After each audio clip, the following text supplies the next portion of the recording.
रात के 10 बजे ऑफिस से लौटते वक्त निखिल अपने करीबी दोस्त रॉबर्ट की कब्र पर फूल चढ़ाने कब्रिस्तान पहुंचा। कब्रिस्तान के सामने अपनी कार पार्क करके उसने कब्रिस्तान पर एक नज़र डाली।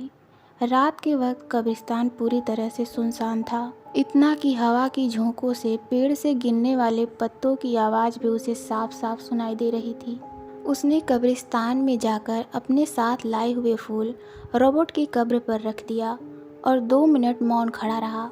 फिर जब वह वापस बाहर आने के लिए पीछे मुड़ा तब उसे एक कब्र पर बैठी छोटी बच्ची दिखाई दी। बच्ची के हाथ में एक हरे रंग का कांच का टुकड़ा था जिसे वह बार बार आंख पर लगा के आसपास की कब्रों को देख रही थी। निखिल कुछ मिनट वहीं खड़े रहकर उस बच्ची को देखता रहा।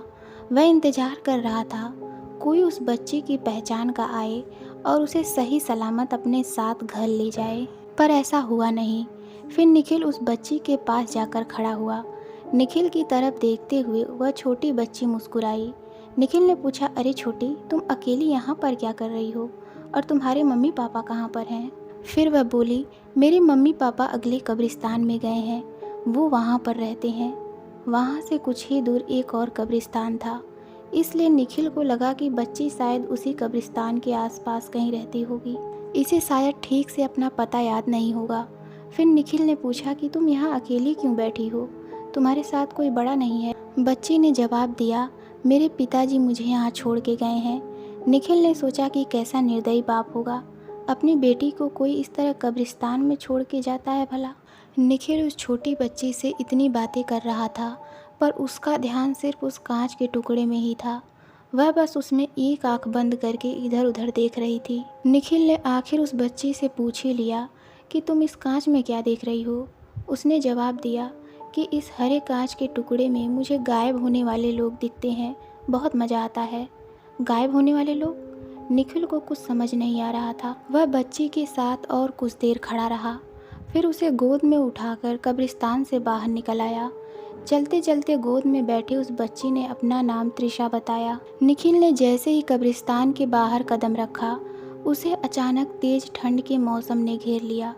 उसका बदन ठंड से कांपने लगा, पर निखिल का ध्यान जब उसकी कार के पास खड़ी उस बच्ची त्रिशा की तरफ गया तब उसे हैरानी हुई, क्योंकि उस पर इस खून जमाने वाली सर्दी का कोई भी असर नहीं हो रहा था।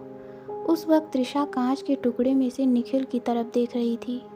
तभी उसके चेहरे के हाव भाव अचानक से बदलने लगे। वह बोली, अंकल आपके पीछे कोई है? निखिल ने पीछे मुड़कर देखा तो उसे कोई भी नहीं दिखा। उसे लगा कि त्रिशा शायद मजाक कर रही होगी। फिर वह बोला, त्रिशा बेटा चलो गाड़ी में बैठो, मैं तुम्हें तुम्हारे घर छोड़ देता हूँ। उसी वक्त त्रिशा बोली, अंकल आप भी कांच से गायब होने वाले लोगों को देखो ना। निखिल बोला, मैं बाद में देखूंगा, बस तुम अब कार में बैठो। पर बच्ची ने जिद पकड़ ली कि अभी के अभी देखना होगा। उसकी जिद पर निखिल ने जब वह कांच का टुकड़ा अपनी आंखों के सामने लाया तब दहशत से उसकी आंखें फटी की फटी रह गई, क्योंकि उस कांच में से जब निखिल ने कब्रिस्तान की तरफ देखा तब उसे वो दिखाई दिया जिसे कोई भी आम इंसान अपनी खुली आंखों से नहीं देख पाता। उसे दिखा कि अभी जो कब्रिस्तान सुनसान था, कांच में से देखने पर वहाँ बहुत से लोग घूमते दिखाई दिए और उनमें से कुछ उसकी तरफ देख रहे थे। और जब उसी कांच के टुकड़े से उसने अपने आसपास नज़र डाली तो 3 बदसूरत जले हुए प्रेत निखिल को घेर के खड़े थे और त्रिशा की जगह उसे एक छोटा पिशाच दिख रहा था जो उसकी तरफ देखते हुए अपनी लार टपका रहा था। यह सब कुछ उसने कुछ ही सेकंड में देखा था। वह अपने साथ गोद में किसको उठा लाया, यह सोचकर वह डर से अधमरा हो गया। उसने तुरंत कांच फेंक दिया और भागने के लिए कार का दरवाज़ा खोलने लगा। तभी उसे एक शैतानी हंसी सुनाई दी और अगले ही पल पूरे कब्रिस्तान ने निखिल की दर्द भरी चीख सुनी, क्योंकि वह छोटा पिशाच निखिल की पीठ पर बैठा हुआ था और उसने अपने नुकीले दांत उसने निखिल की गर्दन में 2 इंच अंदर घुसाए हुए थे और बड़े ही चाव से खून चूस रहा था। जब निखिल के शरीर का खून खत्म हुआ तब वह निष्प्राण होकर ज़मीन पर गिरा। फिर कब्रिस्तान से निकलने वाले चुड़ैल और प्रेतों ने उसके शरीर का मांस नोच नोच कर खाया और अपनी भूख मिटाई। तो दोस्तों, आपको ये कहानी कैसी लगी हमें कमेंट में ज़रूर बताइए। तो मिलते हैं अगली कहानी में। धन्यवाद।